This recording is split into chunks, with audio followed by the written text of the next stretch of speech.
Hey guys, what's going on? Welcome to my YouTube channel, Eric Broadus YouTube. I say welcome again to my YouTube channel, Eric Broadus YouTube, and coming back again with some military content and just something short, sweet, and simple to think about. And for this video, I would title it "The Military and Culture Shock."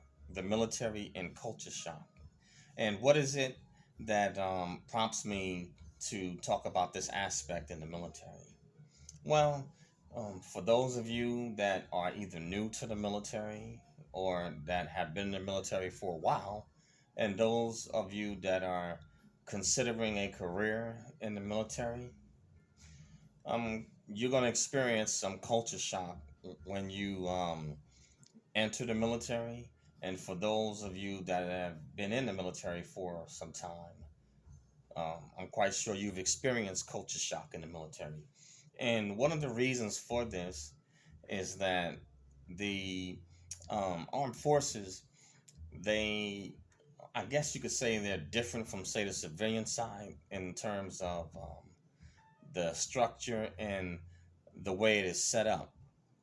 Now, granted, the United States military, sure, we're still American citizens, but there are certain aspects to the military culture that differ from the civilian side, in the United States, you know, and each branch of service has a subculture. And let me think of what are some things that might be a culture shock, say for a someone that's new going into the military. I would say um, learning to transition from um, thinking as an individual and thinking as a team or becoming one with a team. The team dynamic, you know. And there's been other videos where I did have mentioned about learning how to work as work as one so that the whole team succeeds, no man left behind. But if any man is left behind or the whole team doesn't succeed, then that means that the whole team has failed. The unit, has failed. So the military culture, um, it does function on a, if you want to say, maybe a group dynamic. And I don't know if I would call it maybe the society maybe autocratic, or let's see, maybe some might say it might be a bit the military might be a bit autocratic, as you have a different set of rules and discipline for members that are in the armed forces, whereas here on the outside for a civilian may have certain individual freedoms that in the military they can't afford, by the rules to have that, else they would not be able to be successful and function as a unit. And so let's think about some things with the military culture. Let's think about it.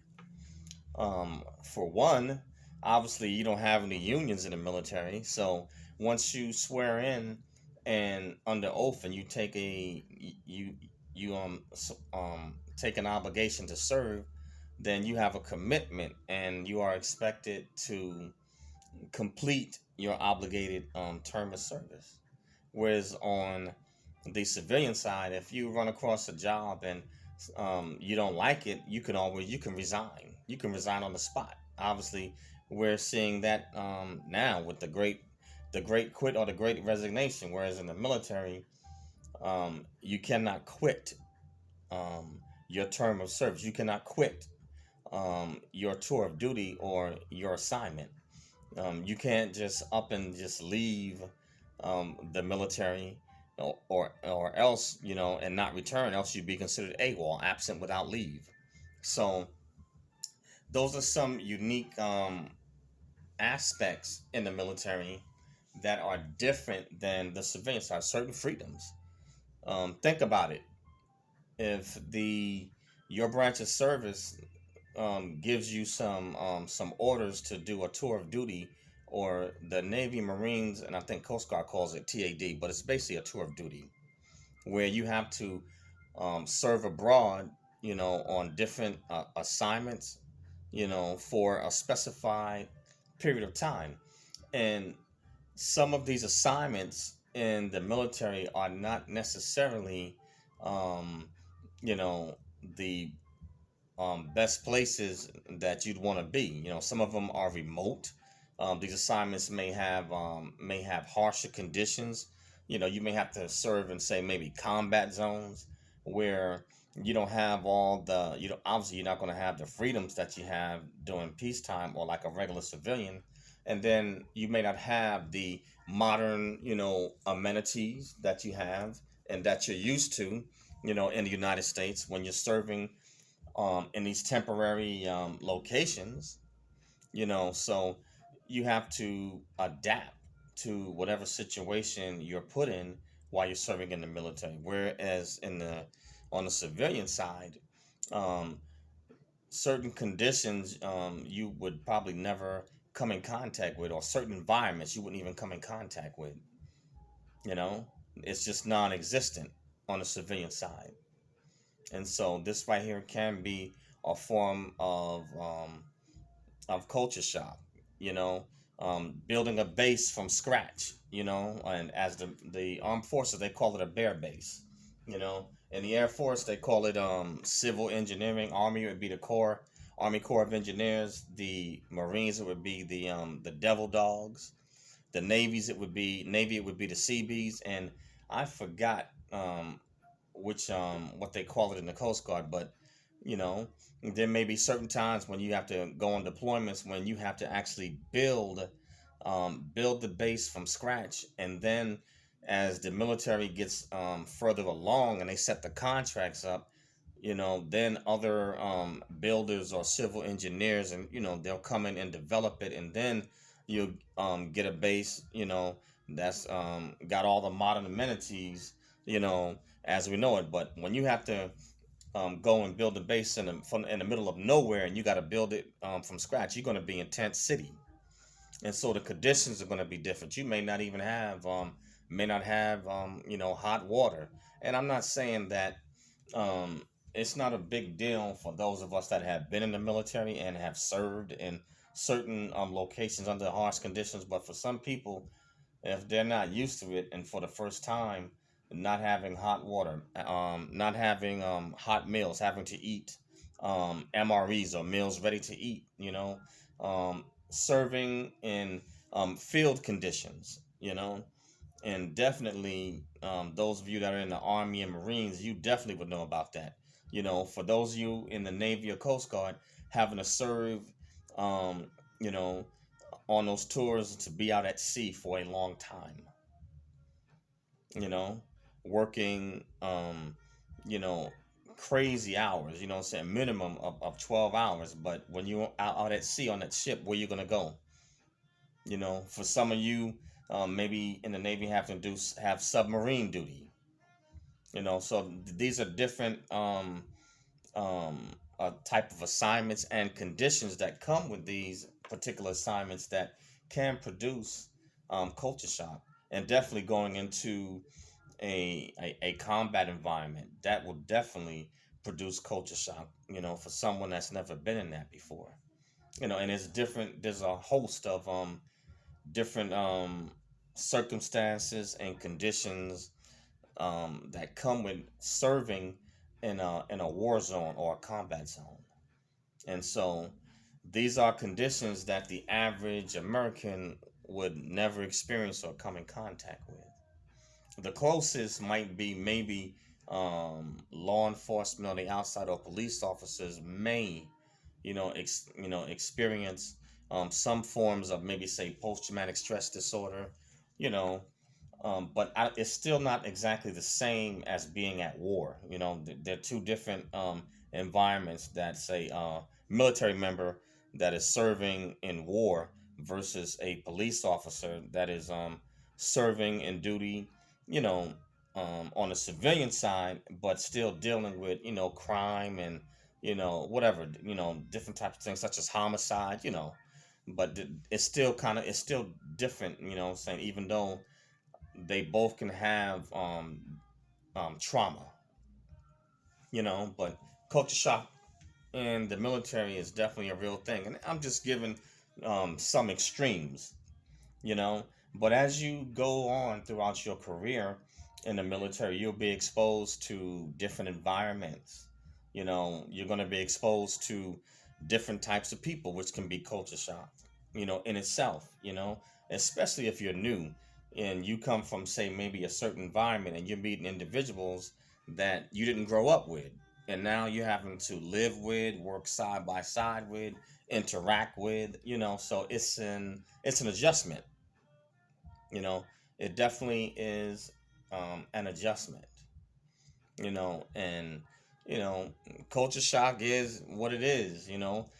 When we go into maybe say a certain environment, or we come out of a certain environment, and then things or the rules or the way they do things are different than what we came from, or what we expected. And it takes time, and each individual is different, but it takes time for us to adjust to the environment and to get used to how they do things. And another aspect of culture shock in the military that you will have to get used to is change. The military is the one institution where, depending on your leadership or depending on the operations tempo, where things are subject to change. They can be flipped around on you, and you have to be prepared to adapt, and get it done, regardless what's thrown at you. Obviously, within reason, but you have to be prepared to adjust.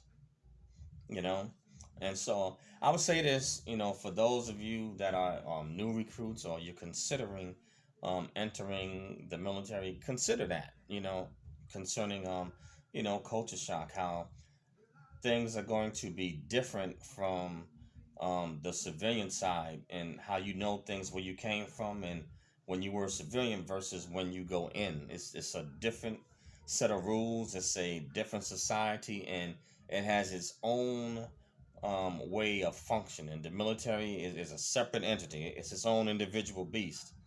And like I said, for those that are in, you know, you will, and that have been in, you'll experience culture shock, various times in your career. Depending on what assignments you have, what roles in leadership that you will, partake of. And then also, depending on the leadership that you serve under. If the leadership changes hands, and then they change the rules, and they decide to run things differently, you have to be ready to adapt, you know to how your new leadership chooses to run things. Leadership is going to set the tone, and they obviously set the rules. you know. But it's just something just to think about, though. Something just to think about. This is maybe a little bit longer than what I thought it should be, but the military and culture shock. Yes, it is definitely real.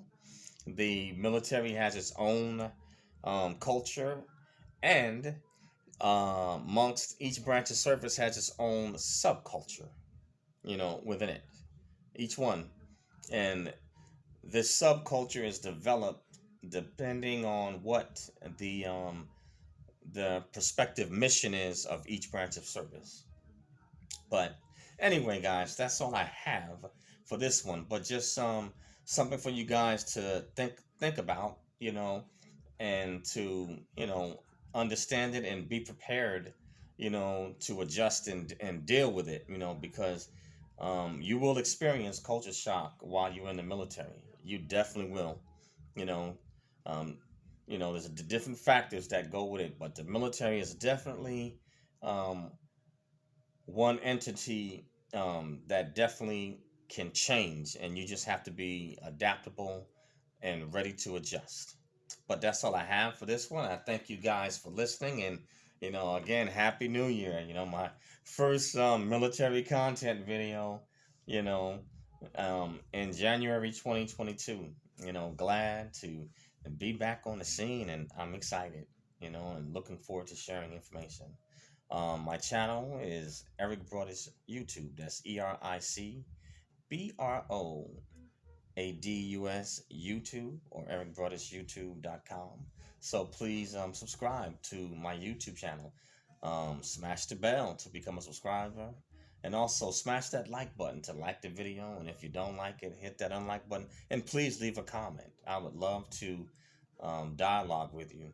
Also, I have a podcast called Snacks Thoughts. That's SNAKZTHOUGHTS,